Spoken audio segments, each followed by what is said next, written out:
अस्सलाम वालेकुम friends, welcome back to top smarties drama serial मुफाद परस्त। महरू तो बहुत ही तेज निकली। एक फरमाइश खत्म नहीं होती कि जैन को सामने लाकर माँ से दूसरी फरमाइश शुरू कर देती है कि अब मुझे ये चाहिए। जैन ने भी ऐसा ही किया, माँ के सामने एक और फरमाइश रख दी। अब माँ ये बात पहले से जानती थी क्योंकि सलमान ने पहले से ही कह दिया था कि महरू को राह रास्त पे कैसे लाया जाए, महरू के लालच से कैसे बचा जाए। सलमान ने पहले ही सारी कहानी बता दी क्योंकि सलमान की जॉब तो चली गई है और ऐसे करके सलमान अपनी जॉब पर वापस भी आ सकता है। इसीलिए तो अब उसने जैन की माँ के साथ ही पैचअप कर लिया और उसको सारी स्टोरी बता दी।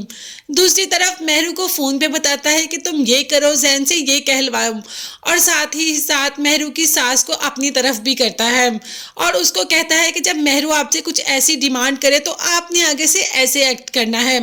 अब सलमान तो दोनों तरफ की गेम खेल रहा है, मगर इसमें फ़ायदा तो जैन की माँ का ही है। खैर, महरू ने फिर से नई डिमांड्स कर दी और वो भी जैन को सामने रखकर। अब जैन ने कहा कि मॉम आप ये ख्वाहिश पूरी करें, महरू ये चाहती है और आप ये करें। माँ ने कहा कि तुम मुझे धमका रहे हो। जैन ने कहा कि मैं धमका नहीं रहा मॉम, अगर आप ऐसा नहीं करेंगी तो मैं ये घर छोड़कर चला जाऊंगा। अब माँ ये बात पहले से ही जानती थी कि अब महरू ये डिमांड करेगी और जैन से ये कहलवाएगी क्योंकि सलमान पहले ही जैन की माँ को ये सब कुछ बता चुका है।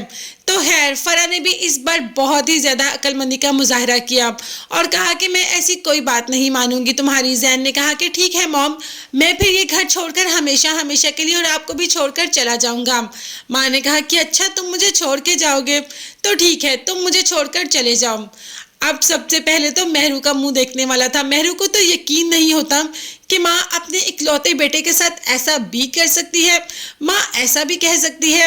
महरू की मर्जी थी कि मैं जो मर्जी मनवा लूँ, कोई भी चाल चलूंगी और माँ चलने देगी, मतलब माँ आगे से चुप कर जाएगी। बेटे की मोहब्बत में वो सब करेगी जो उसे नहीं भी करना चाहिए। खैर, इस बार तो फरा ने पासा ही पलट दिया जब फरा ने कहा कि ठीक है जैन तुम चले जाओ, अगर तुम्हें मेरी मोहब्बत में खोट लगती है तो तुम जा सकते हो। अब जैन जाने के लिए तैयार है और महरू सोच रही है कि जैन जाएगा कहाँ, क्या करेगा, कैसे उसे पालेगा, उसकी ख्वाहिशें सब क्या करेगा। उसने तो बस हवा में एक बात फेंकी थी जो कि उसी पे आके लग गई। खैर, जैन जाने के लिए तैयार हो जाता है। बात करें हादी की तो हादी भी मरियम के पास आता है और पूछता है मरियम तुम्हारी और जारा की कोई बात हुई है क्या? मरियम ने कहा नहीं। अच्छा तो फिर बताओ मैं तुम्हें बेवफा लगता हूँ? मरियम ने कहा नहीं, आप तो जारा से इतनी मोहब्बत करते हैं। आप तो कहा हादी ने, तो फिर जारा मुझे क्यों कहती है कि मैं बेवफा हूँ? और मरियम से पूछ लो कि मैंने ऐसा क्यों कहा, इसीलिए तुमसे पूछ रहा हूँ। मरियम ने कहा कि हादी मैं इस बारे में कुछ भी नहीं जानती और वहाँ से चली जाती है।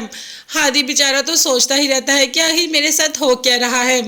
वह जारा अपने बाप को तकलीफ में नहीं देख सकती, उसकी वजह से उसका बाप इतनी तकलीफ में और इतना बीमार रहता है। तभी तो अपने बाप को जाकर कह दिया कि बाबा मैं शादी के लिए तैयार हूँ।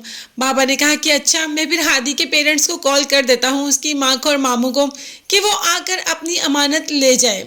जारा ने कहा बाबा मैंने ये कहा है कि मैं शादी के लिए रजामंद हूँ, मैंने ये थोड़ी कहा है कि मैं हादी से शादी करूँगी। आप जिससे मर्जी मेरी शादी कर दे, मैं तैयार हूँ। मैं उफ तक नहीं करूँगी और पूछूंगी भी नहीं कि ये कौन लोग हैं, क्या करते हैं। बस मैं हादी से शादी नहीं कर सकती। अब तो बाप और परेशान हो जाता है कि हादी इतना अच्छा लड़का है, सारा को उसमें क्या बुराई नजर आती है। खैर, ये बात कभी सबके सामने ओपन भी होगी कि ये सब मरियम की वजह से है, ये अब बात ऐसे ही दब जाएगी।